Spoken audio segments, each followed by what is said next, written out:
بسم اللہ الرحمن الرحیم۔ السلام علیکم۔ امید کرتی ہوں کہ آپ لوگ خیریت سے ہوں گے اور میری ویڈیوز کے ساتھ روزانہ پریکٹس کر کے انگلش سیکھ رہے ہوں گے۔ تو آج کی ویڈیو میں آپ کو بتاؤں گی کہ آپ اپنا نام کسی کو کیسے بتائیں اور دوسرے کا نام کیسے پوچھیں۔ تو آئیے سٹارٹ کرتے ہیں۔ جیسے اسکرین پر آپ دیکھ رہے ہوں گے، مائی میرا، نیم نام، از ہے، عادل لڑکے کا نام ہے۔ مائی نیم از عادل، میرا نام عادل ہے۔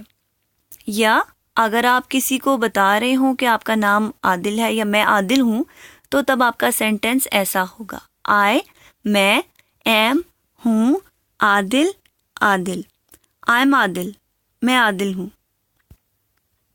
اب کسی کا نام آپ کیسے پوچھیں گے؟ واٹ کیا، از ہے، یور آپ کا، نیم نام، واٹ از یور نیم، یا اسپوکن انگلش میں ہم بولیں گے واٹس یور نیم، تمہارا نام کیا ہے۔ یا آپ کو اس کا نام پتہ ہے تو آپ اس کو ایسا جملہ بولیں گے، یور تمہارا، نیم نام، از ہے، ثنا لڑکی کا نام ہے، یور نیم از ثنا، تمہارا نام ثنا ہے۔ اب دیکھیے مثال کے طور پر آپ نے ایک ڈائلاگ سوچیں کہ جس میں آپ کسی کا نام پوچھ رہے ہوں اور اپنا نام بتائیں۔ تو وہ ڈائلاگ میں نے اس طرح لکھا ہے، دیکھیے، واٹ کیا، از ہے، یور نیم تمہارا نام، واٹ از یور نیم یا واٹس یور نیم، مائی میرا، نیم نام، از ہے، عادل، مائی نیم از عادل، واٹس یا واٹ از کیا ہے، یور تمہارا، نیم نام۔ اب یور جو ہے آپ اور تم دونوں کے لیے استعمال ہوتا ہے۔ میں ایم ہوں ثنا، میں ثنا ہوں۔ نائس اچھا لگا، ٹو میٹ یو آپ کو مل کر خوشی ہوئی۔ سیم ہیئر یہاں بھی، یعنی مجھے بھی خوشی ہوئی آپ سے مل کر۔ اب میں آپ کو یہ ڈائلاگ پڑھ کر سناتی ہوں۔ What's your name? My name is عادل۔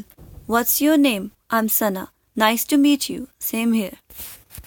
اب دیکھیے ایگزامپل نمبر 2 میں، مائی میرا، نیم نام، از ہے، صوفیہ میرا نام صوفیہ ہے، واٹس کیا ہے، یور تمہارا، نیم نام، مائی name is Sofia, what's your نیم میرا نام صوفیہ ہے، تمہارا نام کیا ہے۔ آئی ایم میں ہوں سپنا، سپنا، آئی ایم میں ہوں ایک اسٹوڈنٹ طالب علم، واٹس کیا ہے، یور تمہارا، نیم نام، آئی am Sapna, I am a student, what's your نیم، میں ایم ہوں سعدیہ، میں سعدیہ ہوں، میں ایم ہوں یور تمہاری، ٹیچر، ٹیچر۔ اب اس ڈائلاگ کو ایک دفعہ پھر سنیے۔ My name is Sofia, what's your name? I am Sapna, I am a student, what's your name? I am Sadia, I am your teacher. امید کرتی ہوں کہ آج کی ویڈیو میں آپ آسانی سے سیکھ گئے ہوں گے کہ کسی کو اپنا نام کیسے بتائیں اور اس کا نام کیسے پوچھیں، یا ہمیں ان کا نام پتہ ہو تو ہم ان کو کیسے مخاطب کریں۔ اس ویڈیو کو روکیے، اس کے بعد پاز کا مطلب ہوتا ہے روکنا۔ میں آپ کو کہتی رہتی ہوں کہ ویڈیو کو پاز کریں، اس کا مطلب ہوتا ہے تھوڑی دیر کے لیے روکیں، ایک ڈائلاگ کی پریکٹس کیجیے، پھر جب آپ کو اچھی طرح سے ذہن نشین ہو جائے پھر اسی طرح ویڈیو کو دوبارہ سے پلے کریں، دوسرے ڈائلاگ کی پریکٹس کریں۔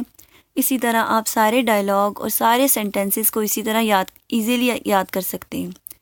ڈھیر ساری دعاؤں کے ساتھ کہ اللہ تعالیٰ آپ کو آپ کے مقصد میں کامیاب کرے اور آپ کو جلد سے جلد اچھے طریقے سے انگلش بولنا سکھا دے۔ اپنا خیال رکھیے گا۔ اللہ حافظ۔